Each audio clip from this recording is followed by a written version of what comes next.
Man, last week's review was for a special occasion. Now I don't even know what I should talk about.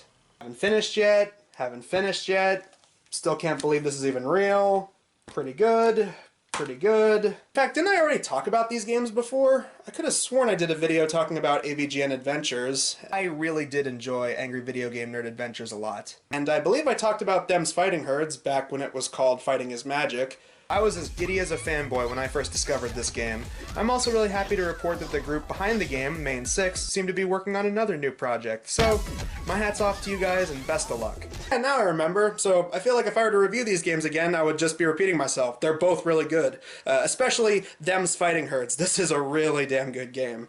So, for now, I think I'm just gonna put these games over on Shelf of the Best. Let's see, think.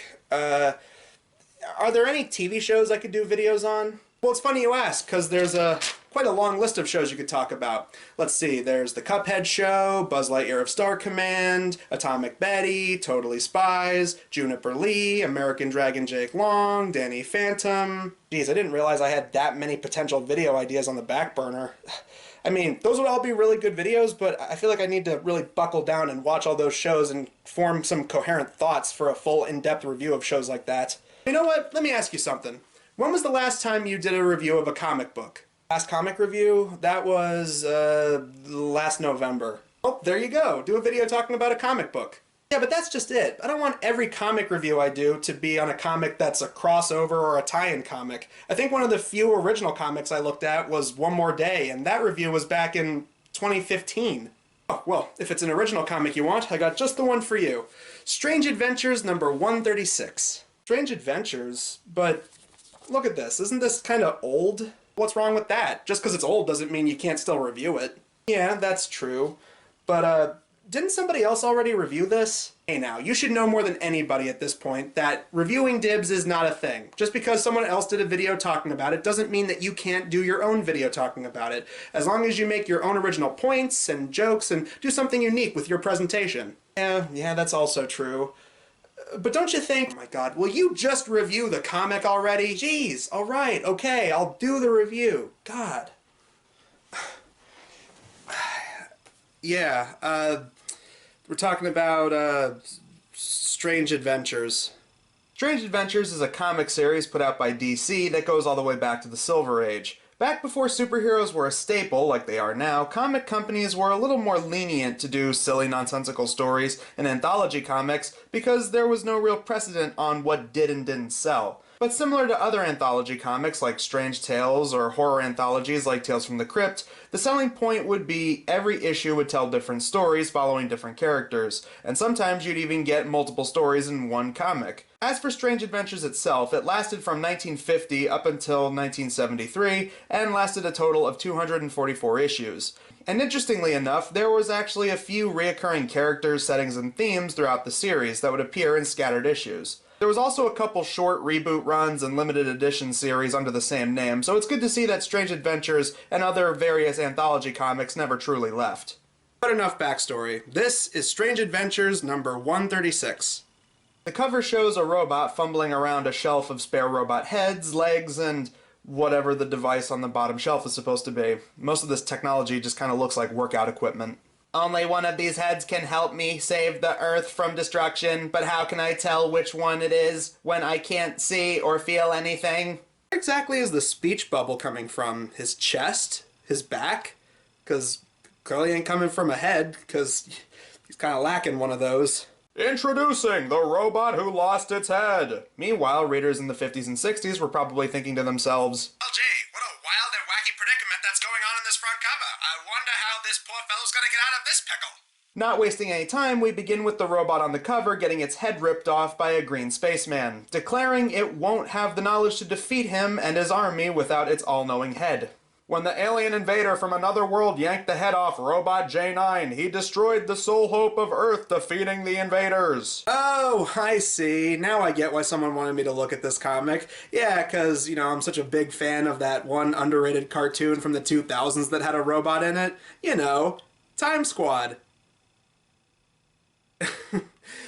Real talk, Time Squad was a really underrated show. While everyone on Earth was in suspended animation, a sleep which none of them would ever awaken, Robot J9 was being rendered completely useless. Well, almost useless, that is. The story truly begins with a nuclear physicist named Steve Thorne, which definitely sounds like a character you'd find in a 60s sci-fi comic book, as he says goodbye to his robot friend in some very redundant dialogue, reaffirming the fact that this guy's name is Steve Thorne, he's friends with the robot, and that he's sad to see him go. Plus, I love how they tried to build up the fact he's talking to a robot when we already know who it's gonna be. They try to keep things vague by just having him refer to the robot as Jay, and then they give this revealing narration on the bottom left panel. Who is this mysterious figure that speaks in such a harsh metallic tone to Steve Thorne? Well, gee, could it be the robot that's on the front cover or the previous page? The suspense is just killing me. I wonder who it could possibly be. The two begin to exposit why J9 was created, to help save the world in the case of a nuclear war. It was 1962. It was a thing on everybody's mind, what with the Cold War going on and all. In the case of J9, he is to preserve human knowledge with his advanced computer brain, specifically all the knowledge being stored in different heads that he puts on, hence the shelf of different heads we saw on the cover. The plan is to launch him into space on a satellite and have him return sometime later to help humans after some kind of potential nuclear apocalypse is over. Well, just you wait a couple of decades, they actually would end up making that robot. It's called the Internet. We see this in various visions of scenarios J9 might have to go through to help humanity, including rescuing a man who is left injured and in need of medical help, as well as helping humans rebuild their civilization. By following my instructions, you will be able to rebuild your factories. Oh, little do they know that those factories are actually going to be made to assemble their new robot overlords like in Terminator. So they launch the satellite into space and point out that there's a gold button on the control panel that needs to be pushed every 24 hours to keep the ship in orbit, and if it's not activated within that window of time, J9's ship will return to Earth immediately. Skip forward just a mere 2 years later, and it seems everyone is uncontrollably laughing. Well, this is a DC comic, so I'm just going to assume that the Joker hit everybody with some Smilex. Well, I was pretty close, though it's not the Joker, it's obviously the aliens we saw on the first page, as it seems they're converting the oxygen on the planet into nitrous oxide. Steve rushes to the lab, but soon succumbs to the gas, getting knocked out cold. Without the gold button being pressed, J9 activates his ship to reascend to Earth, noting the contamination and that he needs to put on his medical head for medical assistance. So he has heads for every occasion, like it's a specific suit or a pair of shoes. Like maybe he has a head loaded with culinary knowledge and he calls that his cooking head. He lands at the base and he is assigned to tag along with a general who wants to begin a strike against the aliens, even though they probably just need a military-grade camera and radio system. I don't know, I guess they figure, hey, we have a robot, damn it, we're gonna use it. And apparently Steve is able to observe all of this while in some kind of immobilized state. Well, that's convenient. 99% of the world is knocked out, while Steve is in some kind of vegetable state, and the general seems completely unaffected.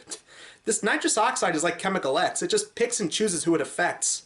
The aliens are digging for platinum, and quite easily bring down the plane our heroes are in with their tractor beam. Tractor beam. Suck me right in.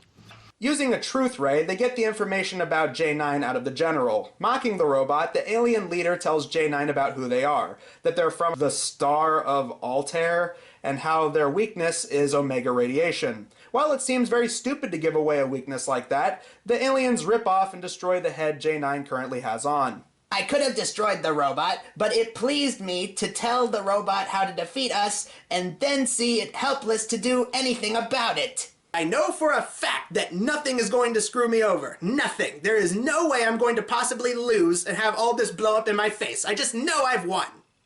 And then they just let the robot body run off. Somehow Steve sees this, even though the footage that's on the screen he's looking at was coming from J9's all-seeing eye head, and he's there to help J9 as he looks for a new head that could help him stop the aliens. Apparently his neck hole was stripped from the head tearing and he can only place one head on, so they better make this count. And which head does he grab? What's Jay doing now? The radiation head is the square one. You guys built this robot to help people after the events of a nuclear apocalypse, and you still felt it was a good idea to give him a radiation head. Yeah, terms like MacGuffin and Deus Ex Machina don't even come close to that.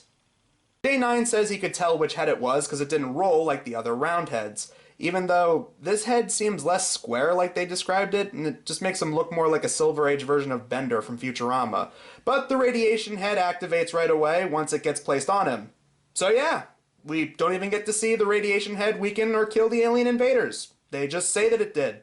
I mean, I get this is an anthology comic and you have a certain amount of pages to get through each story, but still, how cool would it have been to see the aliens get defeated? They were all cocky and full of themselves and pretty assurant that they were going to win, and then they get knocked off their pedestal. Either way, the story ends with Steve and J9 giving a conference. We have learned our lesson. At last, every Earth nation will truly unite to fight against invaders from another world rather than against ourselves. Roland Emmerich would then take this idea and make Independence Day. On to the second story, Lost 100,000 Years, as we see a guy in a flying car while these two time travelers are off to the side and observing. So in the future, we're all going to wear orange jumpsuits and look like Jeff Bezos. Or, since this is DC, look like Egghead from Batman. We came from the year 100,000 to prevent Alan Parker from committing a world catastrophe with his solar engine, only to have him cause a far greater one. Unless he turns his engine off in 1 minute, every living being on Earth will die. Time travel, flying car.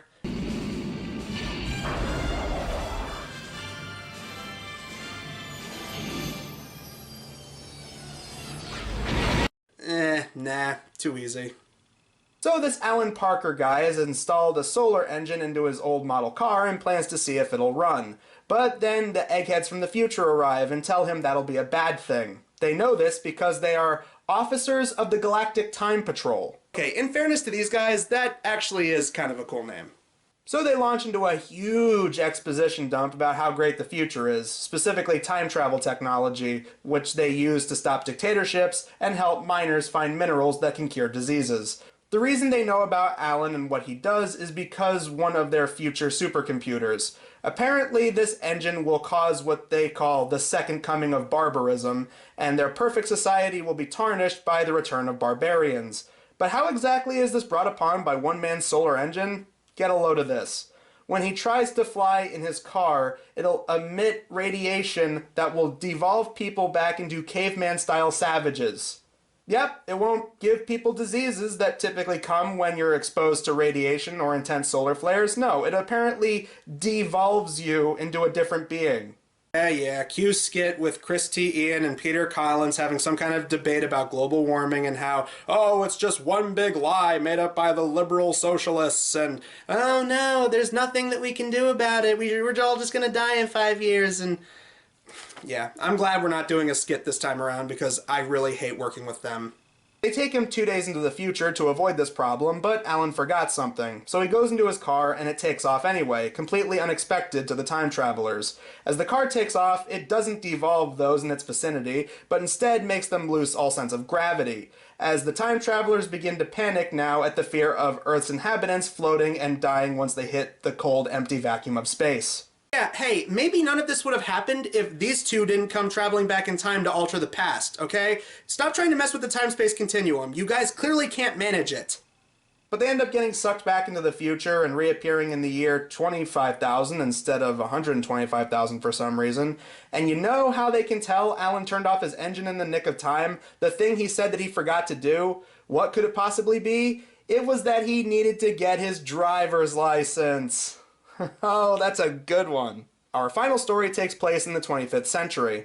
Interestingly, this one actually has a connection to other issues with this comic series. Notice the little A Space Museum story here? Yeah, Space Museum was apparently a reoccurring segment in the Strange Adventures comics. So what exactly is this story about? The story itself begins with a kid getting second place in a soapbox derby of the future. Feeling bummed out about it, his dad takes him to the Space Museum to cheer him up, as they launch into a story about a hero called Captain Second Place. Despite having an impressive life, he also had to deal with plenty of times where others got higher achievements than him. One of his adventures included him going to an alien planet to locate a civilization that he was researching. Taking a rocket, he gets to the planet, comes across a singular metal structure, and also comes across a species called the Larn. They're basically giant orange puffballs with arms that can make things better for others. But even centuries must end, so the Larn began to experiment to see if they could extend their lifespan. During one such experiment, they ripped an opening in the space-time continuum. I love how casually that's phrased, like it's a minor inconvenience. You know, just tearing a hole in the fabric of space and time. What you gonna do? It's like spilling juice on your carpet. You just hate when that happens. In the tear, they come across a hostile alien race that wants to take over humanity. Most of the Larn head off to stop them, while some of the other Larn stay back to work on a machine to shut the opening. But it seems the iron powering the door on that structure we saw earlier is running low. But Captain Second Place contemplates a way to help. Using some surprisingly quick wit, he comes to the conclusion that his silver metals will be enough to charge the door. Naturally it works, the door opens up and he beats the aliens, and the kid learns a valuable lesson that sometimes it's okay to be second place, because sooner or later you'll be able to beat up invading aliens like a badass. So that was Strange Adventures number 136. It's silly, cheesy, and incredibly dated, but it's a Silver Age comic from the 60s. If you can tolerate silly little science fiction stories, this is definitely an easy read. But still, I feel like there was something that I'm missing in this review. Let's see, I pretty much covered everything. I mean, story about Captain Second Place, such a dumb name, and two egg-headed guys from the future trying to change the past, and something about a solar-powered engine or something, and a robot that saves the world called J9. But you don't scare me, it's J9! Oh, of course! How did I miss that? Well, I think I have a good idea as to who suggested me to look at this now.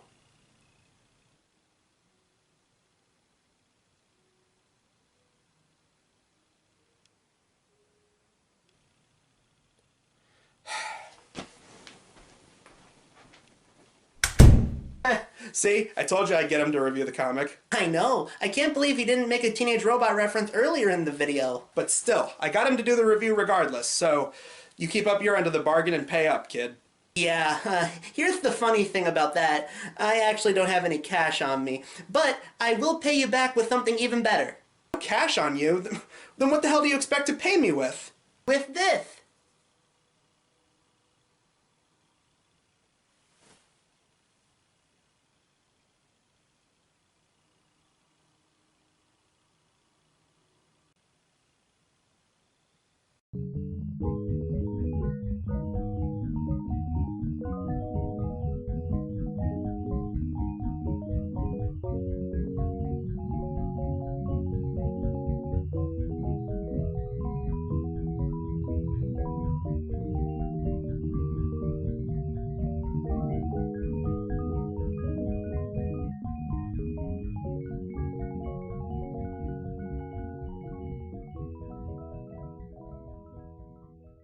You want to know how truly old this comic is? On the back, there's ads for rifles. No, I want an officer red undercover knife and 200 jet my rifle. You'll shoot your eye out, kid.